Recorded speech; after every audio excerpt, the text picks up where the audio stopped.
Hello, my juniors. Welcome to another embryological lecture series. It's your great science tutor Lorenzo, and today we'll be talking about the embryological or the development of the what of the duodenum today. So, if you are just new to my video and you are watching it for the first time, make sure to subscribe and always subscribe for me and turn on your post notification button so that anytime I drop any video, you'll be notified about it. And if you need me to make any video for you, write it down in the comment section, and I promise to make that video for you.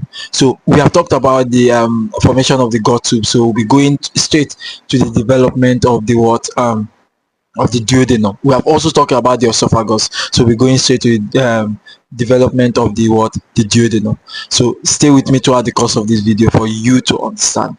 So always know that the duodenum is formed easily from the end part of the foregut, which is the caudal part of the foregut or the terminal part of the foregut, and the cephalic or the proximal part of the midgut. So at that junction, that's where you form the duodenum, and at same that junction, that's where the liver board is formed. So the liver board is marks the origin for the growth of the liver. So very simple. So since we know this one, now immediately after the stomach is formed, the same way the duodenum is formed also immediately. The growth, the proliferation continues like that to form most of the GIT organs. So but one thing you have to know that during anterior posterior rotation of the stomach, what is the anterior posterior rotation of the stomach? Because as first the stomach is in the midline, then during longitudinal rotation, the left part of the stomach becomes anterior and the right part of the stomach becomes posterior. But during anterior posterior rotation, at this particular point, the pyloric part, which is the ending part of the stomach, goes at first is in the midline, so it goes to the right hand side, while the cardiac end goes to the left hand side. So during the movement of pyloric part to the right hand side, it also carries the duodenum also to the right hand side, forming what we call a C loop. So the duodenum forms a C loop when the pyloric part of the stomach goes to the right hand side. So that C loop is also formed also during the growth of the head of the pancreas. So when the head of the pancreas is growing, and also the anterior posterior rotation of the pyloric part of the stomach, that's how the distal end, or that's how the duodenum is formed, forming a C loop. So don't forget it. So now after forming a C loop, now as the head of the pancreas continue growing, as it continue growing, finally terminate and is attached to the right side of the abdominal cavity. So due to the continuous proliferation of the head of the pancreas and the rotation of the stomach, now what does happen to the duodenum? The duodenum now ends up in the right side of the abdominal cavity. So don't forget that. So now moving on here, now at first the head of the pancreas and the duodenum is in the mesentery. It's attached to the dorsal mesentery due to the stomach. So the stomach is covered by the dorsal mesogastrium. Same thing, it also covers the duodenum and the pancreas. But during as later as the duodenum continue proliferating and the head of the pancreas, with time what happened, the mesentery disappears. The mesentery disappears. So before they are intraperitoneal, but later they end up retroperitoneal.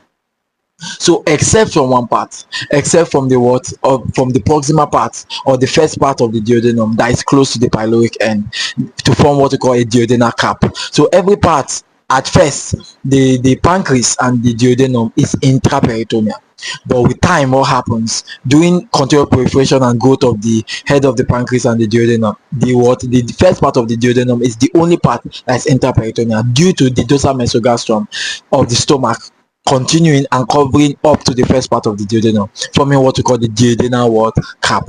So don't forget it. So one thing you have to know, that remember the tube of the duodenum it's just like a cord, but the cells, the endodermal epithelial cells, begins to proliferate inside the cord, obliterating the lumen of the duodenum, which occurs at the second month. So in the second month, the lumen of the duodenum begins to vocalize and is being obliterated, and recanalization continue occurring so as to open the lumen of the duodenum so that every content of the stomach can flow through the duodenum. So very simple. So one thing you have to understand, the blood supply, due to the Duodenum is formed from two parts, which is the foregut and the midgut. So from the foregut, it is supplied by what we call the celiac artery from the distal end of the foregut, and the superior mesenteric artery, which is the proximal part of the midgut. So it has two double supply because of what? Because it's coming from two places. So don't forget. So it's very easy to know what how the duodenum is formed. So it's just doing the rotation, the anterior posterior rotation of the stomach and the growth of the head of the pancreas. This forms gives the final position of the duodenum at the what, at the right hand side of the abdominal what cavity. So at first it is intraperitoneal, but later it is interperitoneal, forming what we call a mesoduodenum. But with time, during the continuous growth, what happens, they are what, now retroperitoneal. Only the first part of duodenum is interperitoneal. So don't forget. Say obliteration occurs in the second month, whereby the lumen is now open and recanalization and vocalization occurs. Very, very simple. So I hope it all made sense and you understand how the duodenum is formed. So simple. So now we'll be going next to which one? We'll be going next to the formation of the what? Pancreas. So don't stay throughout my video and continue watching and understand the development of all the GIT organ just like a story. So how you understand it, knowing it like a story. So when you know it like a story, you tend to remember it. So let's go to the development of the what, of the pancreas.